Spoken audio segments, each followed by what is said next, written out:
Becky Albertalli, moi Simon, 16 ans, Homo sapiens. C'est une conversation étrangement subtile, tout juste si je m'aperçois du chantage.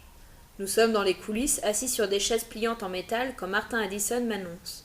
J'ai lu tes mails. Quoi? Je lève la tête. Tout à l'heure, à la bibliothèque, sans le faire exprès, bien sûr. Tu as lu mes mails? Disons que j'ai utilisé l'ordi juste après toi, et quand je suis allé sur Gmail, ton compte s'est ouvert. Tu aurais dû te déconnecter. Je le dévisage, médusé. Pourquoi ce pseudo? Demande-t-il en martelant le pied de sa chaise. Merde, excellente question. À quoi bon utiliser un pseudonyme si le premier clown venu perce à jour mon identité secrète? Il a dû me voir devant l'ordinateur, je suppose. Et je suppose que je suis le roi des crétins. C'est qu'il sourit en plus.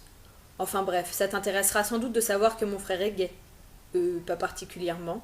Il me fixe. Je demande. Qu'est-ce que tu essaies de me dire? Rien. Écoute, Spire, ça ne me pose aucun problème à moi. Disons que je m'en contrefiche. Sauf que c'est quand même une petite catastrophe, voire un foutu cataclysme, suivant la capacité de Martin à la fermer. C'est vraiment gênant, dit-il. Je ne sais même pas quoi répondre. Enfin, reprend-il, tu n'as clairement pas envie que ça se sache. Franchement, je suppose que non, même si le coming out ne me fait pas peur. Oui, bien sûr, plus gênant tu meurs, et on va pas se leurrer, je ne suis pas pressée d'y être, mais ça ne sera pas la fin du monde, pas pour moi. Le problème, c'est que ce serait délicat pour Blue, si jamais Martin venait à parler. Martin Addison. Il fallait que ce soit lui qui se connecte à Gmail après moi. Comprenez, jamais je n'aurais utilisé l'ordi de la bibliothèque si j'avais pu me connecter au Wi-Fi depuis mon portable.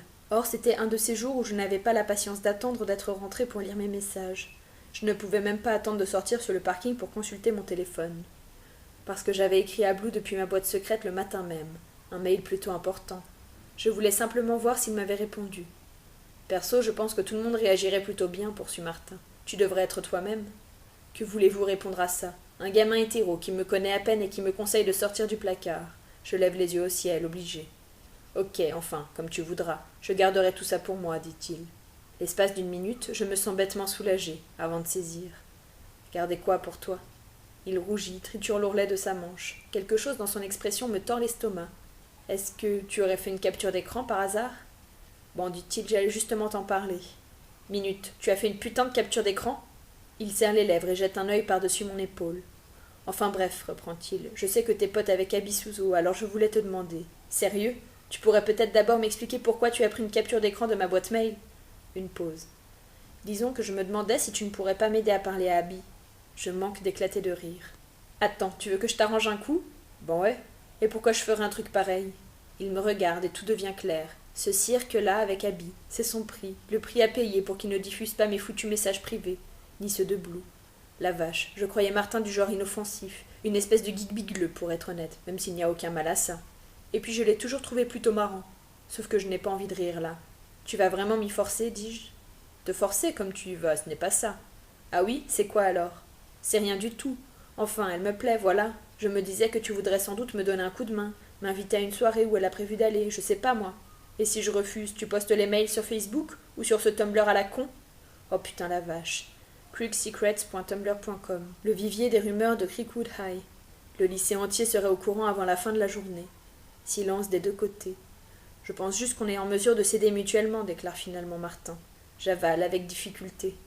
Marty, à toi, lance Madame Albright depuis la scène. Acte 2, scène 3. Réfléchis-y, assène-t-il avant de se lever. Bon voyons, ça c'est le pompon, dis-je. Il me regarde, un silence lourd de sens. J'hésite. Je ne sais pas ce que tu veux que je te dise. Comme tu voudras. Il hausse les épaules. Jamais de ma vie je n'ai été aussi pressé de voir quelqu'un partir. Mais alors que ses doigts effleurent le rideau, il fait soudain volte-face. Par curiosité, dit-il. C'est qui, Blue? Personne, un mec en Californie. Martin se colle le doigt dans l'œil s'il me croit prêt à dévoiler son identité. Non, Blue ne vit pas en Californie. Il habite à Shady Creek et fréquente le même lycée que nous. Et non, Blue ce n'est pas son vrai nom, c'est quelqu'un, peut-être même quelqu'un de ma connaissance, mais je ne sais pas qui, et je ne suis pas sûre d'avoir envie de le savoir.